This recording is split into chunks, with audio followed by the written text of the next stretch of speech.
مەجدی ناوی میرزا عەبدولمەجید کوڕە میرزا عەبدولکەریمە. لە ساڵە 1268 کۆچیە قەمەری لەناو بنەماڵەیەک زانا و ئەدیب پەروەر لە شار سەقز هاتەسە دنیا.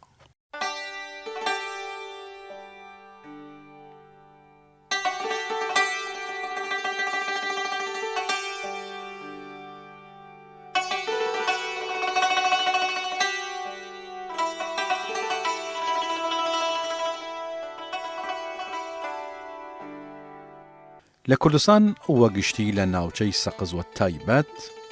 بڕی زانا و هونەرمەند و توانا وجود داشتن کە هەمیشە مێژوو و ملەتەکەمان شانازی و پیانەوەکەی. ئەمجا بەشێک لە توانا و بەهرەی هونەر و ئەدەبی و فەرهەنگی ئەو گەورە پیاوەی لە ئەوەسا بیشگە خزمەتکردن و زوان و فەرهەنگ و ئەدەبیات و وڵات و دانایین شێعری کوردی و زوانەی لە تریش جوور فارسی، عەرەبی، تورکی، شێعر وتنە و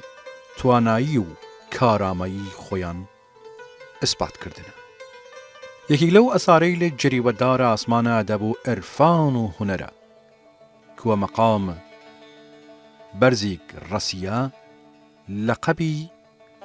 مولکولکەلامە یان میرزا عەبدولڕەحیم مەجید کە نازناوم مەجدی ناوداری دەرکردگە.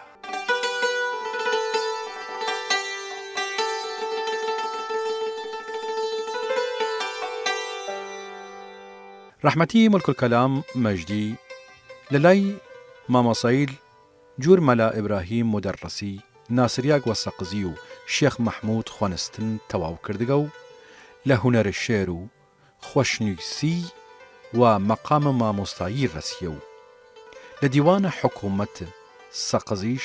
بێسە کاتیب و مونسە حاکمەی لە سەقز.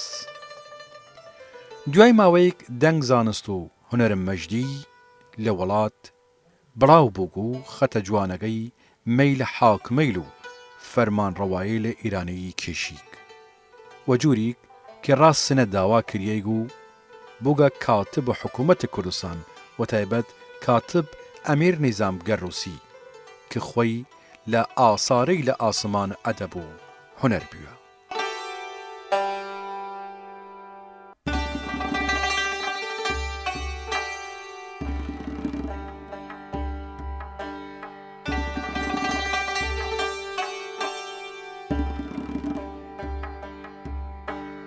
ڕەحمەتی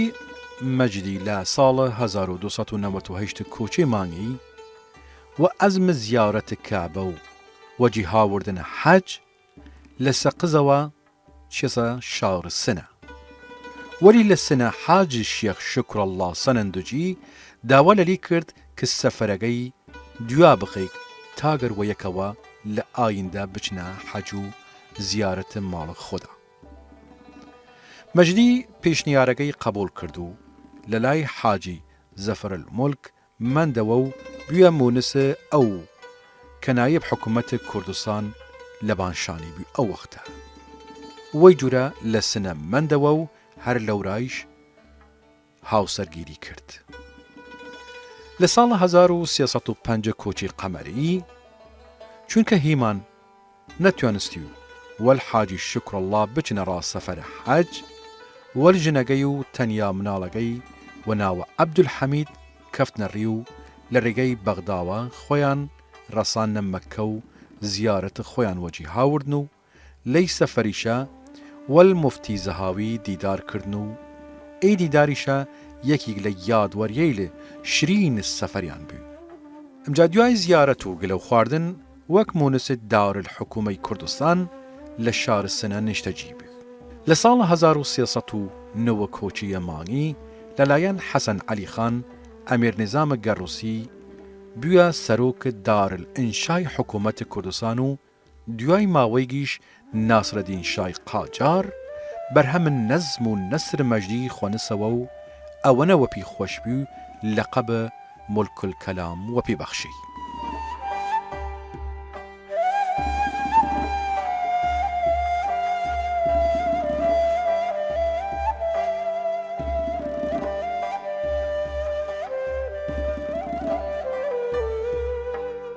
رحمتی مجدی اولاد فريق داشت و ازرته بو اراد ریجداین و خوندن مناریلی کل بکیگا دشت و بلاد ولی و بونی برپابون آگر جنگ یکم جهانی و ای ازرته و دینات دیوان مجدی دیوانی نایابو جوانه ورگی للی لکتابخانه ملی ایران مقیتی للی کریاغا که و داخوا چند لاپڕێگلەتی نەماندگا بەرهەمەی مەجدی پیراتنا لە شێر نووسەر و ئەدیبێک گەوراو بوو کە نەتەنیا لە ئەدەبیات فارسی مامۆسای تەواویک بووە بەڵکو زوان عەرەبی و کوردی و تورکیش و خاسی زانستگا وەی چەند زوانیشە شعر وتگا مەجدی لە ژیانی پڕ لە بەرەکەتە خۆی بەرهەم و ئاسەوار نرخدار فرێک پێشکەش و ئەدەب دووسەی لە وڵاتەکەی کردگا کە بەشێک لەوانەیش پێکاتەکە لە شەرح ژیان خۆی کە پێکاتەکە لە باوەتەی لە مێژوویی ئەدەبی زانستی فۆکاهی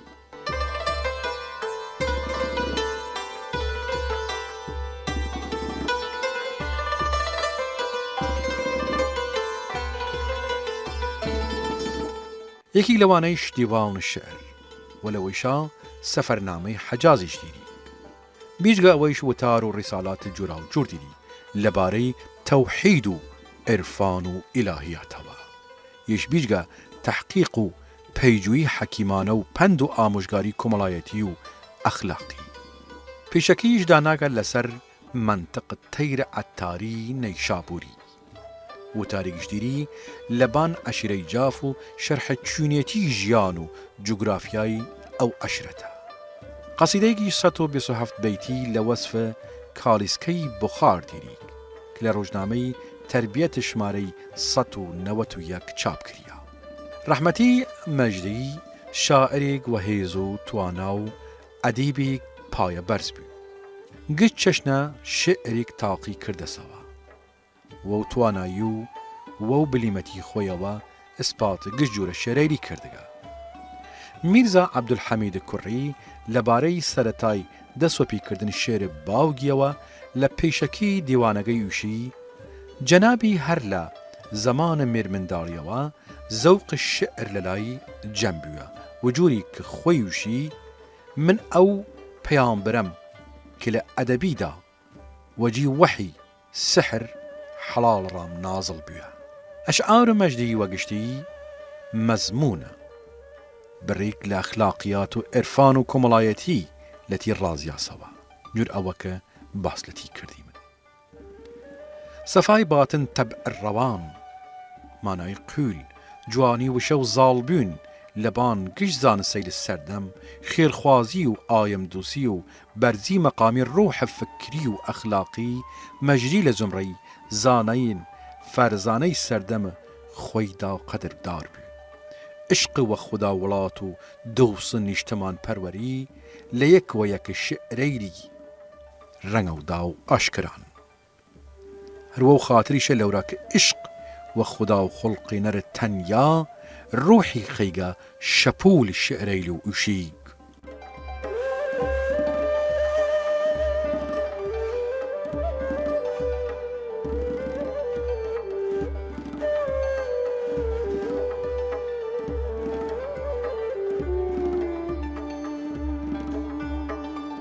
ناو تۆ وەک جاران ورد زواونمە یاد تۆ وەک جاران مۆنس گیانمە ئەگەر هەتا ئەبەد نیازمیش وەدی ناوری لە نۆ جۆر جاران ئومێدم هەروەتنە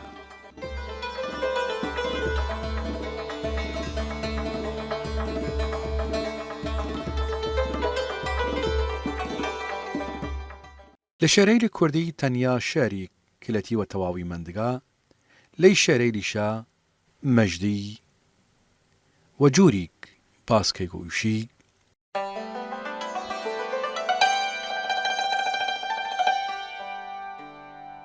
لە دوو لاو زولف لەولاوە لەسەر ڕووی قامەت ئاڵاوە خەم و پەیچی گشتی داوە چ لیلاوە چ لەولاوە موجەی وەک نیشە پەیکانە هەمیشە کاور پیکاوە دڵە هەر خێش و بیگانە و ئی پەیکانە پێکاوە لە جەورە غەمزەکەی تو کە بیچارە کوژە و جادوو چ خوێنی بوو چ جەرگی بوو نە ڕژیاوە و نە پەرژاوە سەبا بارید ئەگەر بوویک لە زۆڵفت دین و دڵتێری وەلیەکن کەی دڵ و دینی ڕا عوشاق تۆماوە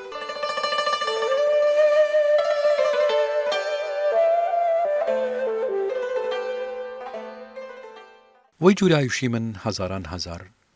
ڕەحمەت لە گیاونە پاوک مەجدی شاعر و گشت شاعرەیل و ڕۆشن هوری